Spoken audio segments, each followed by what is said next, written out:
Welcome to HR Voices, a podcast where people leaders share their side of the story. We talk about the challenges they're facing, how they're addressing them, and what changes they hope to see as the workplace evolves. This podcast is sponsored by All Voices, the all-in-one employee relations platform. Hello, and welcome to HR Voices. I'm your host, Rebecca Taylor, and I'm joined today by Jules Gianneschi, the CHRO of America's Car Mart. Jules, welcome. Thanks, Rebecca. It's great to be here. Yeah, thanks so much for being here. I know we were talking a little bit about just sort of, I have a background in HR. You're obviously in HR. We could talk about HR things probably for a while. Do you mind if we start at the beginning? Can you tell us about your company? Can you tell us about your role? And what are some things that you're working on right now? Absolutely. So I am the CHRO at America's Car Mart, and we are a publicly traded integrated auto sales and finance company. And what that means is we help support our customers through the acquisition of a vehicle, the financing of a vehicle, and then even through the servicing of the loan. So throughout the life of their loan. So super proud to work here. We're a very purpose-driven organization. We're based in Rogers, Arkansas, but we operate in 12 states and have 135 dealerships. Wow, that's no small feat. And anyone who's bought a car can speak to the experience. When you have a really good partner throughout that process, that's always a good thing, right? Absolutely. Yeah. So can you tell us about your role as CHRO? What is that like, kind of working with an organization that works in multiple states, which I'm sure multiple employee types, some dealing with the general public, some working more back of house. What's that like being the CHRO in a company like that? It's really exciting because you get to see, I talked a little bit about the customer's life cycle, but you actually get to see the whole associate life cycle. So building on what you said, Rebecca, we do have a lot of frontline associates, and those are our associates who provide service to our customers out in the stores and really are the ambassadors for our company and our company culture and the communities they serve. I mentioned we're a very purpose-driven company, and so we take a lot of pride in being a part of the communities that we serve, and in particular, keeping our customers on the road.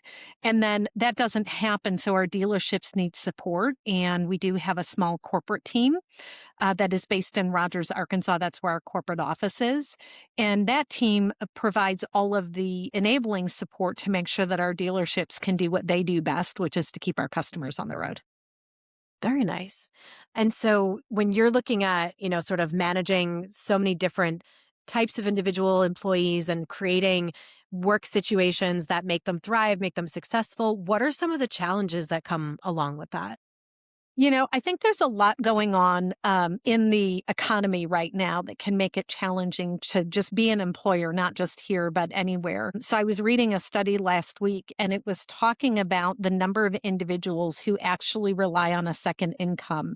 And when I say a second income, not like a second earner in their house, but actually having more than one job.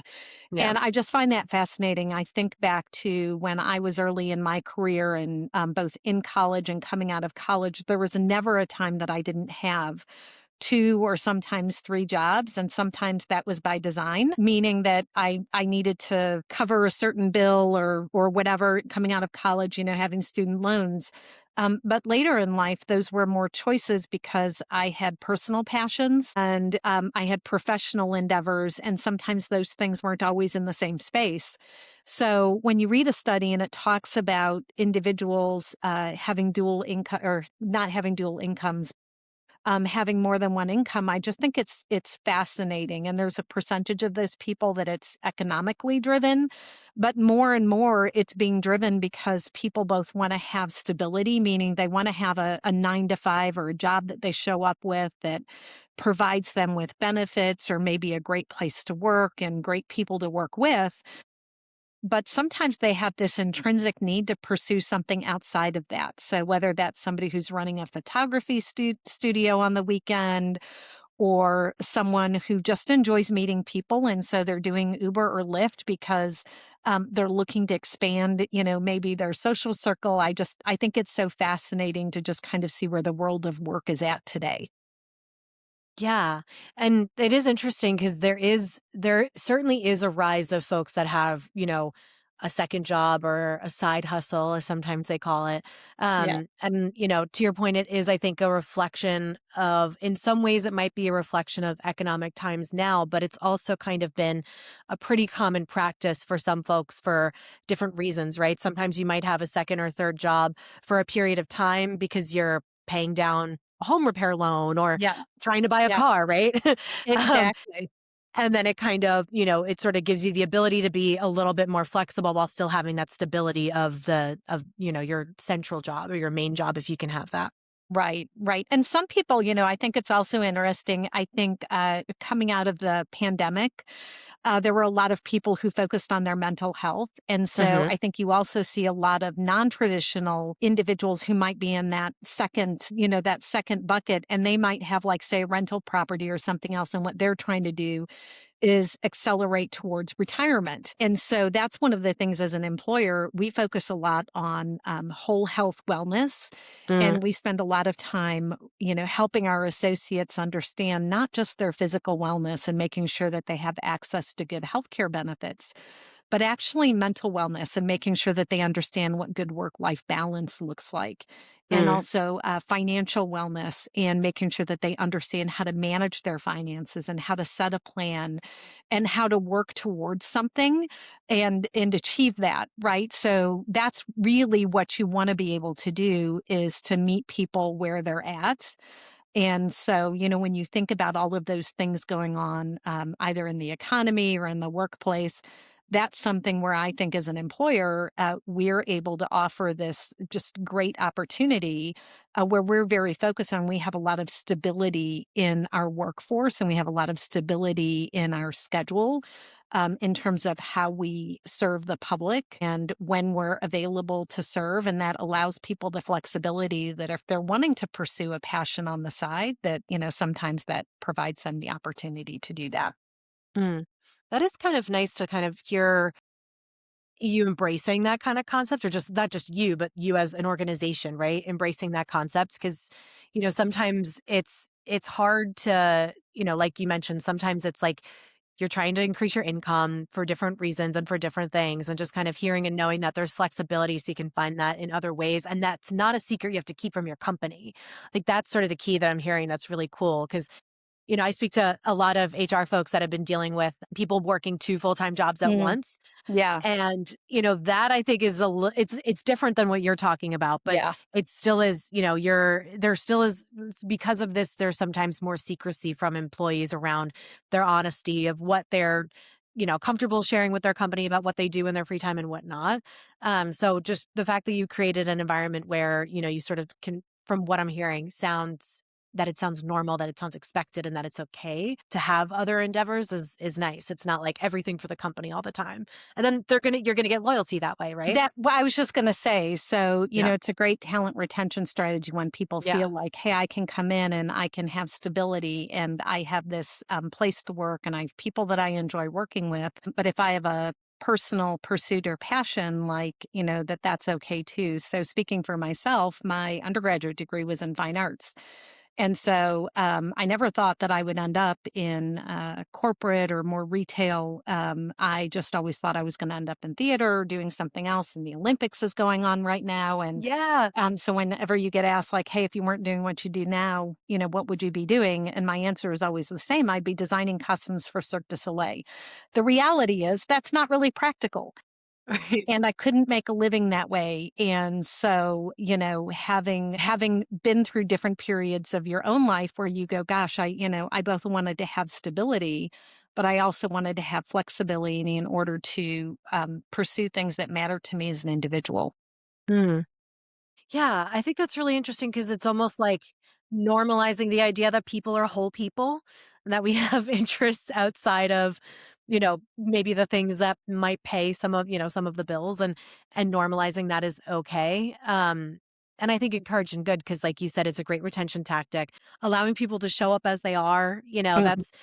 that's something I'd love to kind of, you know, dig into a little bit, because that's sort of some of the debate that I hear is authenticity at work. Showing up as sort of being able to bring your whole self to work. And my argument is always that companies have to have a high level of psychological safety for people to be able to do that. But, how do you think that your culture allows people to be open like that? Yeah, What is it listen, I about it? think it takes, so you just start from the very much like person of one. So if you start with yourself and you think about, if I have to come into work and I have to present myself in a way that doesn't feel authentic, that requires a whole lot of energy. Hmm. And I like to talk to my teams and our leaders about managing your energy. So if a part of your energy becomes about managing how you show up, then that's energy that you're not dedicating to what we're asking you to do, which is to produce a widget or whatever. So by helping our associates be able to show up in an authentic way, then they can come and be super productive each and every day.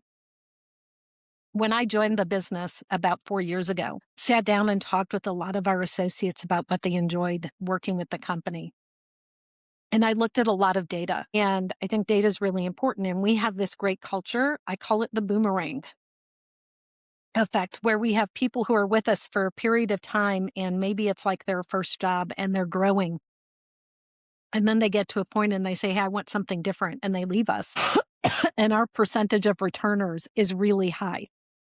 They go away for maybe 1 or 2 or 3 years and do something else, and then, they come back, and then they are here for another 10 or 20 years, and so I like to call it this boomerang culture, and I think there's really something magical and special about that. So we sat down and we interviewed a number of our associates, and we did this to build out our associate value proposition. And those were some of the things that we learned, is that our associates really enjoyed the aspects of our culture that, one, were driven by our values, and our values are integrity and respect and compassion and excellence. And so those were things that really motivated our associates. And when we asked them, like, what was motivating about it, they said it's because I get to come in and A, I get to be who I am. And then B, when I come in, I get asked to participate in making decisions and helping support people.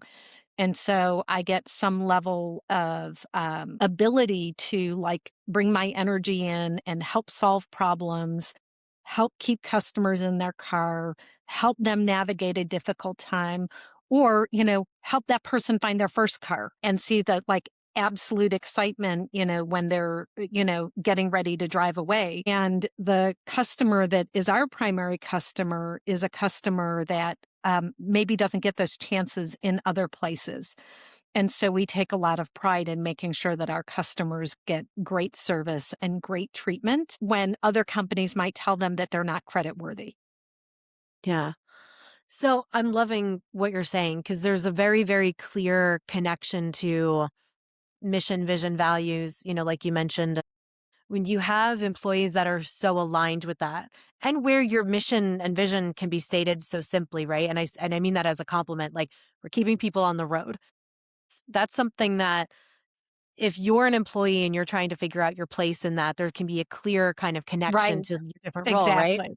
Yeah. That's really rare. I mean, it's rare in some organizations that don't necessarily have a tangible output of their work. And it's a challenge that I always talk to HR folks about is, like that you have to have something that's that simple to help someone to kind of find that purpose so that they can really be engaged and really contribute to the company's mission and vision too. Because it's one of the things that I think it's one of the things that I was so excited to work with the All Voices team, when I got invited to take over hosting this podcast. It's just that concept of, everyone who's here is really, really embedded in the mission and the vision of the company. It shows up in how every person interacts with each other. It makes decisions a lot easier to make, right? You can look Mhm. at data through a specific lens, but when you really are clear in your objective, and your employees are all running in that same direction, that's what really makes it Yeah. work. Seeing a culture where people can kind of make what they want out of their career and they can, really kind of be themselves and find how they want to grow and do things. I'm seeing a lot of there's like a really good Venn diagram here. Yeah, And I think it's yeah, really and we're cool. we're super proud, like, our general managers, they play such an important role in the communities where they are. Most of our communities are small, I would say primarily, like, rural or suburban, so we're not in big metro markets, and so for us, providing access to transportation for our customers is critical because, many of those places don't have a good, public transport infrastructure. Right. Right. So having a car might be the difference between having a job and having a good job. And Yeah. so, when you know that, like, you really want to make sure that you help that customer be successful and that they are able to build the equity in their car. And we take a lot of pride on our customers coming back to us and then bringing their family members back to us. And so it's really fun when you get to see that play out. And then our general managers, their name is on the door. And so they take a lot of pride in being that face of the business in the community. And it makes it really very approachable. And they get very involved in their communities. So whether it's say crawfish boil on a Friday night, or maybe a fundraiser in the community, or gosh, we have so many examples of teams going out and helping Habitat for Humanities, or we become a safe space during Halloween for trunk or treat. Yeah. So just really, really community driven. And, it's fun. We have popcorn popping all the time. We have coffee ready to go. So we enjoy people just dropping by, even if they don't have, a specific business matter, but just, keeping that tight connection with our customers is really important. Yeah. I think it's really special because relationships really are everything. Relationships with your community, just human connection. I posted about it earlier on LinkedIn today where I'm like, just we're kind of with the connective tissue of what makes humans humans is what makes businesses run. It's what makes communities thrive. And that's going to be reflected in your customer experience too, right? When your employees are motivated that way, when your customers are treated that way, that's a really, really it's a really powerful stance to be, and to be that company that has that type of association within your community, within your customer base is great. It's how you build, like you mentioned, those long-term relationships so that you're not Yep. just buying your first car, you're buying every car, and so is everybody around you is buying all of their stuff from the same place, right? Yeah. Yeah. Absolutely. I love that. So, what's something exciting that you're working on right now? So there's a couple of things that, maybe for other people, I would say that just seems like, of course you would do that. But there's a few things that our team has been working on, which are really exciting. A lot of those are business initiatives. So a lot of new products or change management. Mentioned having built our associate value proposition. But if I were just to turn inward for a minute, I think it's super important. The HR team can sometimes be like the cobbler's children. We're Mhm. busy taking care of everyone else, and we don't always take care of ourselves. And so a couple of team members had given me some feedback over the course of the last year, and we put that feedback into action. So there's two things. One is what we're calling the hour of power. So every week, I ask the team, the HR team, to take an hour of their time and dedicate it to some kind of learning pursuit. So, maybe it's going in and reading up on AI, or maybe it's someone who wants to move into the communications team. And so they want to learn how to use Canva or one of those products. Or maybe it's somebody who's just joining. We have a couple of new graduates. We have some interns that have joined us. And so they're like stepping into their first roles. And so maybe they're sitting with, let's say, the compensation analyst and learning how to do market pay studies. So the hour of power, that would be the first thing that's been kind of exciting. The second thing is you can always think that you're staying connected to the business, but you have to check in and make sure that that's what's happening. And so we implemented what I like to call the hallway huddle. So Mm. think of it as like a water cooler conversation, Yeah. but once a month, we just meet up in a corner where most of the HR team sits, and we do a stand up meeting. And we talk about what's going on in the business. We talk about what we're working on with our business partners. We take some time to do some high fives around the room, and Love. it's a great opportunity for peer recognition. But when you do that, your whole team walks away better educated about what's happening. And one of the things that I learned, in fact, I was just talking to one of my team about it right before we joined, is you can take for granted that things that you're talking about at a leadership level are getting passed all the way down into the team. Yeah. And I think largely they are. But if you're receiving that information and maybe it's only in the context of your job or your department, you're missing out on having a conversation with your peers. And I just like the eyeball to eyeball. So, like Yeah. when we're standing in this circle, like it forces us to all stand in a circle and look at each other. Yeah. Like that ability just to make that human connection and have a conversation with someone and have them talk about a project or ask a question. We created the safe space for somebody to raise their hand and say, "Hey, I heard this business term. I'm not sure that I understood what that means. Like, who can help me with that?" And when you do that, the next time they have to go work on a business project, it accelerates their learning curve and their ability to actually add value on that next project. So, Yeah. those are two things we're doing right now that I'm kind of excited about. And I know it may seem rather silly, but I don't think it's silly. having an hour of power in a hallway huddle, I think can be a game changer. Yeah, I don't think that's silly at all. I think it's really, really powerful, especially when especially that hallway huddle too, because it gives people the chance, like you said, to connect and ask questions. And it's why, I mean, I've been able to join all hands meetings through All Voices now, because now I just crash everybody's meetings as I'm working because I love this team. And after every single meeting, there's always an invitation to, if you have questions that you didn't get to ask or you didn't want to raise your hand in front of the whole Right. team, you can actually anonymously submit those questions through the All Voices platform and it'll go anonymously and it can get answered. And I think that's sort of one of the coolest things is just giving so many different ways for people to ask questions because the goal is to just understand. The goal is just Yeah. help to drive that Yeah. understanding. Yeah. Yeah. That's fantastic. Thank you for sharing that. Yeah. Thank you for sharing. Do you have any closing thoughts as we wrap up this conversation? I think what was on my mind today when I was getting ready to chat with you is I have 3 children and they're at that phase of their life where they're making transitions and I was giving one of them some advice on getting ready for an interview and we were just talking about things to do and not do and just sent them a text before we got on and I said, "Hey, just keep it really simple. One, just be you. Yeah. 2, make sure you have a firm handshake. 3, you're going to be nervous and it's okay when you get nervous. Just tell them that you're nervous and you're nervous because you're super excited to be here." So I share that because I think it's so important. Everyone is at a different stage in their journey.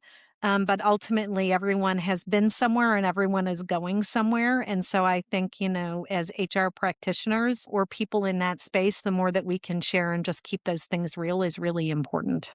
Yeah. I love that. Solid advice. Solid advice. And especially, if you're nervous, just say you're nervous. Yeah. That is such a powerful thing to be able to give as advice too, especially because you've been in HR for so long. You've been on the other side of interviewing for so long too. It's like, at the end of the day, we're all humans. If someone's nervous for an interview, the interview is where you meet someone, but it's not, It's the not whole the end of job, the right? journey. Right, right. And some people are strong interviews and some aren't, but that doesn't make them qualified or unqualified for the job. So it's like if you just need a moment to just say you're nervous, just say Yeah. that. Yeah. And, the flip side is, I encourage anybody who's listening to this, if a candidate does tell you that they're nervous, embrace that, reassure them, make them feel comfortable because then you're going to really get their trust that way too. And then you'll Yeah. really learn who they are. Yeah. Well, Well, Jules, thank you. fantastic. This was such a great conversation. And thank you for sharing, your wins, your challenges, everything that you're working on. I think it's been really, really insightful. And thank you, everybody, for listening. And I hope everyone has a great day. Thank you, Rebecca.